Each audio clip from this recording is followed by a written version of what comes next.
কালু, নে নে তোর মাছগুলো নামিয়ে নে। কালকে যে মাছগুলো বলেছিলাম সব দিয়েছেন তো? জি। তুই তো বলেছিলিস কুঁচো চিংড়ি আর সামুদ্রিক বরফের মাছগুলো দিতে, ওগুলো দেওয়া আছে। তার সাথে তো এমনি নদীর টাটকা মাছও আছে। আহ, আহ, আহ। এই যে আমি নামিয়ে নিলাম আমার ভাগেরটা। তাহলে আজকে আপনার কত টাকা হলো? আজকে তোর হয়েছে ৫,০০০ টাকা। এই নিন ৫,০০০ টাকা। একবার টাকাটা গুনে নিন। এই টাকা গুনে নেওয়ার দরকার নেই রে, আমি সবার কথাতেই বিশ্বাস করি। যদি কোনোদিন কেউ চালাকি করবার চেষ্টা করে তাহলে পরের দিন থেকে আর তাকে মাছই দেব না। বুঝলাম। আচ্ছা, কালকে আপনি আমাকে পমপ্লেট মাছটা দেবেন, খরিদ্দারেরা অনেক দিন থেকেই খোঁজাখুঁজি করছে। আচ্ছা, সে দেব এখন। পমপ্লেট মাছের দামটা একটু কমে গেছে, আগে ৪০০ টাকা কেজি ছিল, এখন হয়েছে ৩৫০ টাকা। বাহ, তাহলে একটু লাভ করতে পারবো। তুই দেখে শুনে বিক্রি কর, আমি এখন যাই। হ্যাঁ, আরো অনেক জায়গায় মাছ দিতে হবে।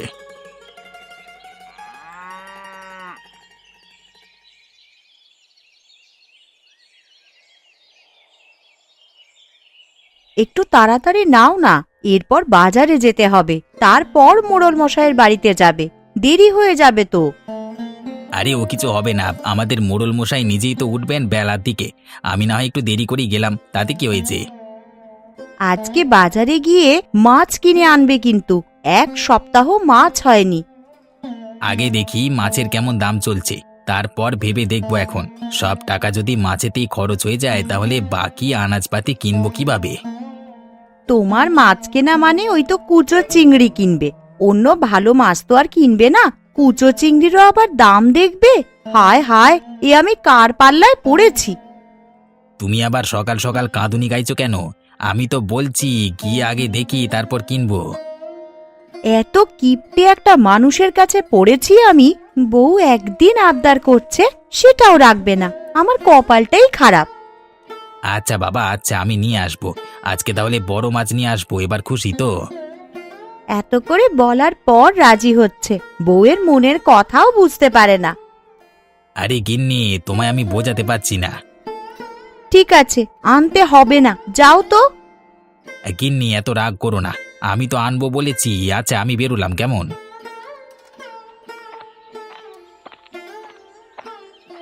উফ, মেয়েদের মন বোঝা সত্যি খুব কঠিন।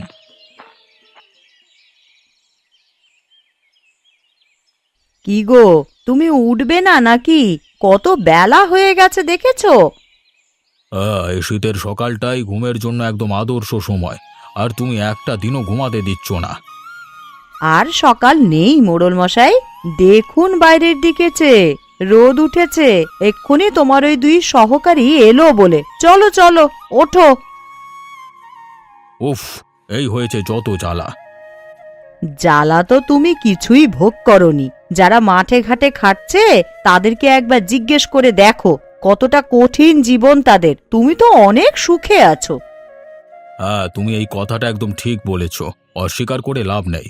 যারা মাঠে ঘাটে খাটাখাটনি করে দুবেলা দুমুঠো ভাত জোগাড় করছে তাদের কষ্টটা অনেকটাই বেশি। আমি তো তাদের পাশে আছি। এই জন্যই তো তোমার প্রতি শ্রদ্ধাটা আমার আরো বেড়ে যায়।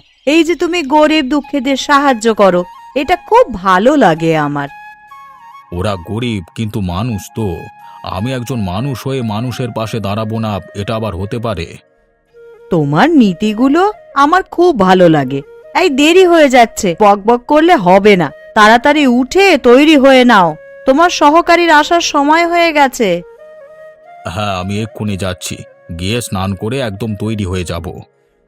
তুমি চটপট স্নান করে তৈরি হও, আমি খাবার দিচ্ছি।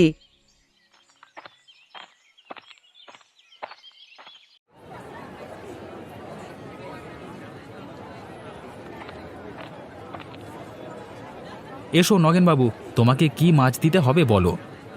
তুই আগে বল আমায়, তোর কাছে কি মাছ আছে? সব কিছু তো রোজের থাকে না। তোমার মাছটা আছে। আমার মাছ মানে? এই কুঁচো চিংড়ির কথা বলছিস? কিন্তু আজকে তো আমি কুঁচো চিংড়ি নেব না। তাহলে আজকে আছে সামুদ্রিক মাছ, তারপর নদীর টাটকা মাছ তো আছেই। তোরে, আজকে আর টাকা পয়সা চিন্তা করলে হবে না রে। আজকে যদি মাছ নিয়ে না যাই তাহলে তোর বৌদি খেপে যাবে। হ্যাঁ, তাহলে আজকে তোমাকে সামুদ্রিক বরফ দেওয়া মাছ দিচ্ছি, খুব ভালো ভালো মাছ এসেছে।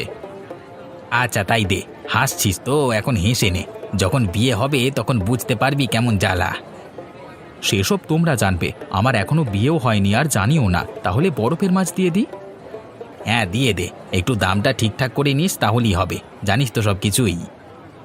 আমি তোমার কাছ থেকে কেনা দামই নেব, তোমায় চিন্তা করতে হবে না। মোড়ল মশাই আর মোড়ল মশাইয়ের 2 সহকারীর কাছ থেকে আমি কম টাকায় নিই। বাহ, তাহলে তো বেশ ভালোই, আমি তো জানতাম না। এই নাও, এই নে ধর তোর টাকা, মাছগুলো ভালো হবে তো রে। আমার উপর বিশ্বাস নেই নাকি কোনোদিন তোমাকে ঠকিয়েছি? না না, জিজ্ঞাসা করে নিলাম, জানি তুই ভালোই দিবি।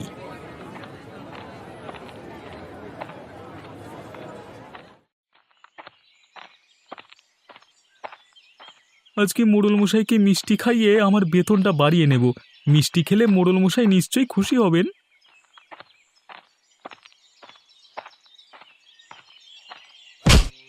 ওরে বাপরে, মেরে ফেললো রে! এমনিতেই শীতকাল, হাড়গোড় মনে হলো ভেঙে গেল রে। আরে রবি বাবু, আপনার লাগেনি তো? না লাগবে না, আমি রাস্তার এক পাশ দিয়ে হেঁটে যাচ্ছি, সেটাও দেখতে পাচ্ছেন না নাকি? শীতকালে একেবারে ধাক্কা মারলেন, প্রচণ্ড ব্যথা করছে আমার। এই ঘটনার জন্য আমি খুবই দুঃখিত, আপনার মিষ্টিগুলো তো সব ছড়িয়ে ছিটিয়ে গেল। এই নিন টাকা। থাক থাক, জুতো মেরে আর গরুদান করতে হবে না, আমি দেখে নেব আপনাকে। রবি বাবু, আপনি রাগ করছেন কেন? আমরা ইচ্ছা করে করিনি। এটা ইচ্ছে করে নয় তো কি, আমি রাস্তার পথে পাশ দিয়ে হাঁটছিলাম, ধাক্কা মেরে জমিতে ফেলে দিলে তো।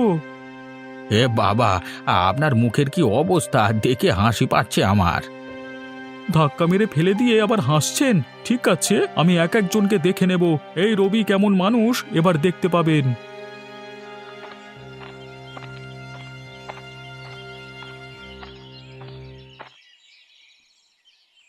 কই দেখি কি বাজার করে আনলে? আরে বাবা, আজকে তুমি যেমন বলেছো সেরকমই আমি বাজার করেছি, বরফের মাছ এনেছি। আজকে ভালো করে রান্না করো তোমার মনের মতো করে। বাহ, অনেকদিন পর মাছ খাবো। এইরকম কিপটে বরের থেকে এইভাবেই আদায় করতে হবে। হ্যাঁ, তুমি আর বুঝবে কি? ঠিক আছে, এনে দিয়েছি যখন খাও, রান্না করো। 1 সপ্তাহ পরে একদিন মাছ এনেছো, তাও আবার এইভাবে খোঁটা দিচ্ছ? তোমার কি কোনো কিছু ইচ্ছে করে না নাকি? যাও, খাবো না তোমার এই মাছ। আরে বাবা, আমি তোমাকে খোঁটা দিচ্ছি না, আমি তো তোমাকে বললাম শুধু, মুশকিলে পড়া গেল তো। ও গিন্নি, তুমি রাগ করো না। না, রাগ করবে না। তুমি আমায় ওইভাবে বললে কেন? আচ্ছা বাবা, আমার ভুল হয়েছে, এই কান ধরছি, আর হবে না। এই কান ধরতে হবে না, তুমি ভেতরে এসে বসো, আমি রান্নাঘরে যাই, রান্না করব। না, আর ভেতরে গেলে হবে না, এমনিতেই দেরি হয়ে গেছে। এবার সোজা যাব মোড়ল মশাইয়ের বাড়ি, না হলে উনি খুব বকা দেবেন। আচ্ছা, তুমি তাহলে সাবধানে যাও, কাজ হয়ে গেলে বাড়ি ফিরে এসো। একদম এদিক ওদিক আড্ডা দেবে না, সোজা বাড়ি আসবে। আরে না রে বাবা, এখন আমি আসছি।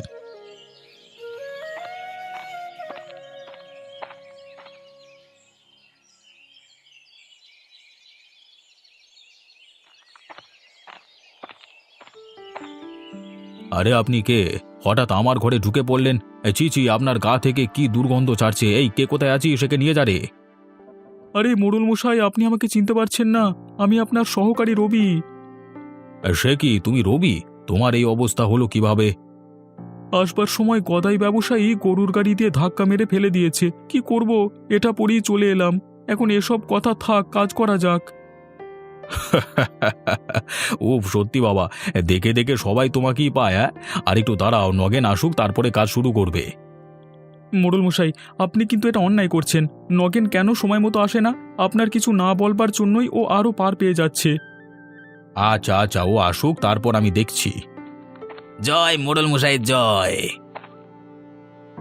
এই যে নগেন, তোমাকে একটা কথা ভালোভাবে জানিয়ে দিচ্ছি। আজকে দেরি হয়েছে কি কারণে জানি না, আর জানতেও চাই না, কিন্তু কালকে থেকে সময় মতো আসা চাই, না হলে কিন্তু কঠোর পদক্ষেপ নেব আমি। এরে, মনে হচ্ছে রবি ভালোই মাথাটা খেয়েছে। আচ্ছা আচ্ছা, কাল থেকে আমি সময় মতো চলে আসবো মোড়ল মশাই।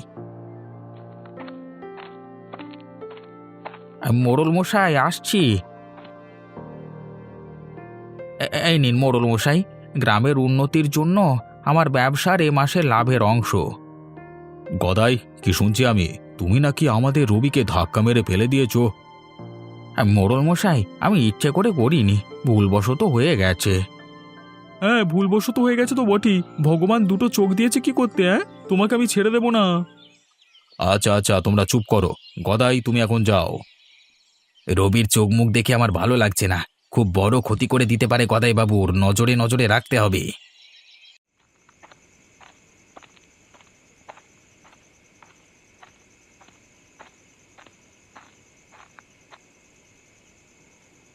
তোমার কি হলো গো? এইভাবে শুয়ে আছো কেন? শরীর খারাপ নাকি? হ্যাঁ গো, শরীরটা ঠিক ভালো লাগছে না, খুব ক্লান্ত লাগছে, তাই শুয়ে পড়েছি। আচ্ছা তুমি শোও, তোমাকে আজকে উঠতে হবে না, তুমি বিশ্রাম নাও। আচ্ছা, আমি নয় বিশ্রাম করছি, তো বলছি আজকে ব্যবসা বাণিজ্য কেমন হলো? হ্যাঁ, ব্যবসা বাণিজ্য তো ভালোই হয়েছে, কিন্তু আজকে একটা ঘটনা ঘটেছে জানো। কি ঘটনা ঘটেছে গো? আমাকেও বলো। আজকে আমি গরুর গাড়ি নিয়ে যাচ্ছিলাম, তখন গরুর গাড়ির একটা অংশ মোড়ল মশাইয়ের সহকারী রবিবাবুর গায়ে লাগে এবং রবিবাবু পড়ে যায়। ওনার লাগেনি তো? তুমি ঠিকঠাক দেখেছিলে তো? হ্যাঁ, আমি তো দেখলাম কোথাও লাগেনি, কিছু টাকাও দিতে গেলাম, কিন্তু রবি রেগে গিয়ে নিলেন না। ও আচ্ছা, তা মাঝে মাঝে ওনার খবর নেবে, তাহলে রাগটা কমে যাবে। হ্যাঁ, খবর তো নেবই। আচ্ছা আজকে তাহলে আমিও শুয়ে পড়ি, কাল তো আবার সকাল সকাল উঠতে হবে।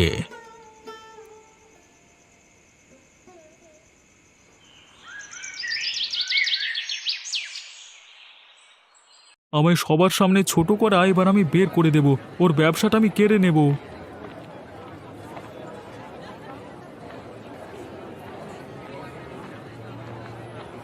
আরে এত ভোরে আপনি? কিন্তু এখন তো কোনো মাছই আসেনি রবিবাবু। না না, আমার এখন মাছ লাগবে না, আমি এসেছি তোর সাথে একটা বিষয় কথা বলতে। হ্যাঁ হ্যাঁ বলুন, কি বিষয়ে আপনি কথা বলবেন?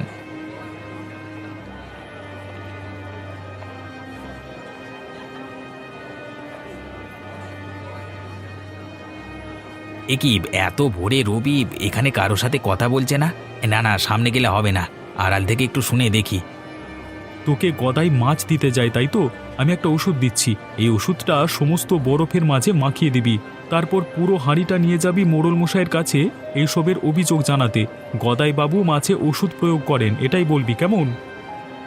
না না, আমি এমন কাজ করতে পারবো না, আমি সৎভাবে ব্যবসা করি।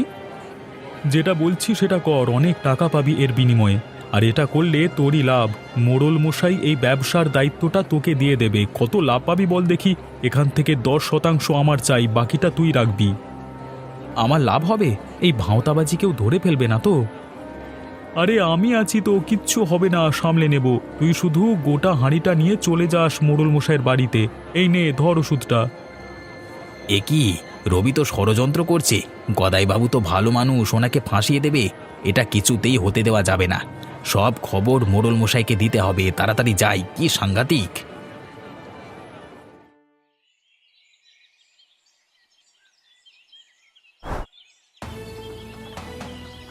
হ্যাঁ, মোড়ল মশাই, মোড়ল মশাই, ষড়যন্ত্র। কে কে কি হলো? কি হলো কি? হ্যাঁ, মোড়ল মশাই, এই প্রবল ষড়যন্ত্র হচ্ছে। তুমি আমার অনুমতি ছাড়াই আমার ঘরে ঢুকে পড়লে? এত সাহস তুমি কোথায় পাও? মোড়ল মশাই, এখন রাগ করবার সময় নয়, রবি ষড়যন্ত্র করছে। আমি বাজারে গিয়েছিলাম, দেখলাম রবি কালুর সাথে কি কথা বলছে। আড়াল থেকে শুনলাম রবি কালুকে বলছে বরফের মাছগুলোয় ওষুধ মিশিয়ে দিতে, আর আপনার কাছে নিয়ে এসে গদাইবাবুর নামে নালিশ করতে। রবি এরকম বলেছে? শুধু এটাই নয়, বলেছে এই ঘটনার জন্য আপনি আর এই ব্যবসার দায়িত্ব গদাইবাবুকে দেবেন না, সেটার ব্যবস্থা রবি করে দেবে, আর দায়িত্বটা পাবে কালু, সেখান থেকে 10% ভাগ রবি নেবে। আচ্ছা, আজকে আসুক রবি, ওর হচ্ছে। না না কর্তাবাবু, এরকম করবেন না, আমি কালুর মুখ থেকেই সমস্তটা স্বীকার করাবো, তাহলে রবি আর অস্বীকার করতে পারবে না। আচ্ছা, তুমি যেটা বলছো ওরকমটাই হবে। রবি এতটা নিচে নামতে পারে এটা আমি ভাবতে পারিনি। ছি, এরকম কর্মচারীকে আমি কাজে রেখেছি। মোড়ল মশাই, এখন তো এসব ভেবে লাভ নেই। আগে প্রমাণ করতে হবে গদাইবাবু সৎ মানুষ, টাকার লোভ দেখিয়ে কালুকে বশ করে নিয়েছে রবি। আচ্ছা, যা করবার তুমি করবে, আমি বসে বসে রঙ্গ তামাশা দেখব। এখন আমি যাই, তৈরি হব, তুমি বাইরেটায় বসো। আগে কথা বাবু।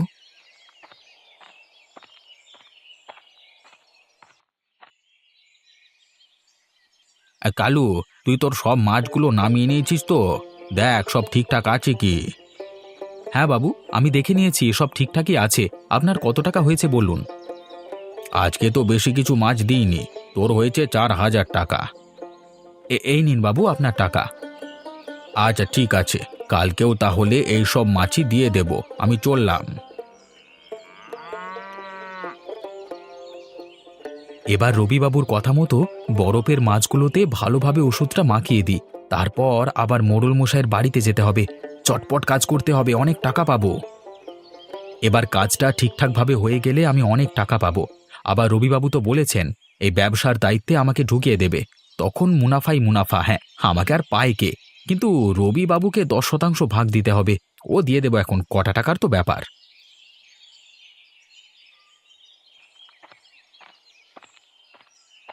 মোড়ল মশাই, আমি আসতে পারি? হ্যাঁ হ্যাঁ, এসো না, ভেতরে এসো।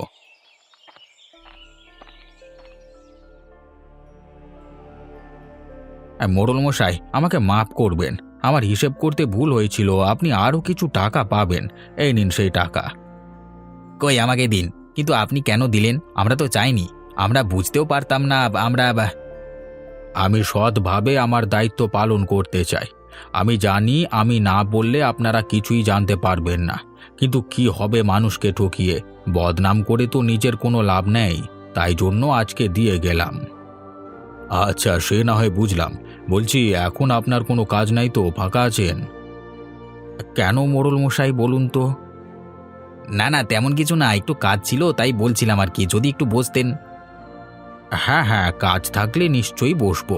আমাদের গ্রামের মোড়ল মশাই বলে কথা, কিন্তু কি কাজ যদি একটু বলতেন। কি কাজ আপনি নিজেই বুঝতে পেরে যাবেন, এখন একটুখানি অপেক্ষা করতে হবে। হ্যাঁ, আপনি পাশের ঘরটা একটু অপেক্ষা করুন, তারপরে আমি নিজে দেখে নেব। আপনার কোনো অসুবিধা নেই তো? না না, আমার আবার কিসের অসুবিধা হবে? মোড়ল মশাইয়ের হুকুম পালন করতেই হবে। তাহলে বাঁদিকে দরজা দিয়ে চলে যান, পাশের ঘরে বসে একটু অপেক্ষা করুন। কিছু খেলে দাসীকে বলবেন, ও দিয়ে দেবে। আচ্ছা আচ্ছা, আমি যাচ্ছি।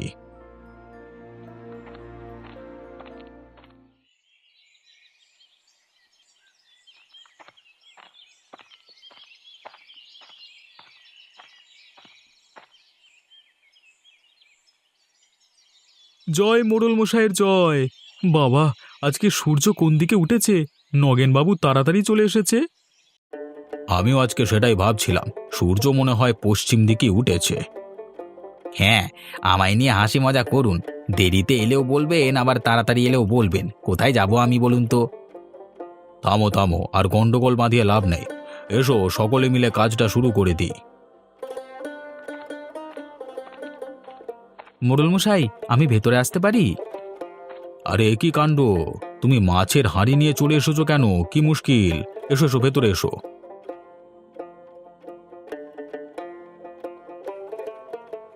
আমি মাছের হাঁড়িটা সঙ্গে করে এমনি এমনি আনিনি মোড়ল মশাই। আমি বাজারের একমাত্র মাছের ব্যবসায়ী। গদাইবাবু আমাকে মাছ দেন, কিন্তু শীতকালে একই মাছ দিলেন। দেখুন আপনি, মাছগুলো প্রত্যেকটিতে এই ওষুধ প্রয়োগ করা হয়েছে, মনে হয় ভালো রাখার জন্য। কই কই, দেখি দেখি, এ কি কাণ্ড! সে কি, মাছ তো খাবার জিনিস, এতে আবার ওষুধ প্রয়োগ করে নাকি? মোড়ল মশাই, গদাইবাবু কিন্তু আমাদের সাথে বিশ্বাসঘাতকতা করছে। নিজের মুনাফা বেশি করবার জন্য আমাদেরকে অস্বাস্থ্যকর খাবার খাওয়াচ্ছে। এটা কিছুতেই মেনে নেওয়া যায় না। আপনি এক্ষুনি গদাইবাবুকে এই পদ থেকে সরিয়ে দিন। কে কাকে সরাবে সেটা মোড়ল মশাই ভালোভাবেই জানে। আর তাছাড়া আপনি এত উত্তেজিত হচ্ছেন কেন? গদাইবাবু, এদিকে আসুন।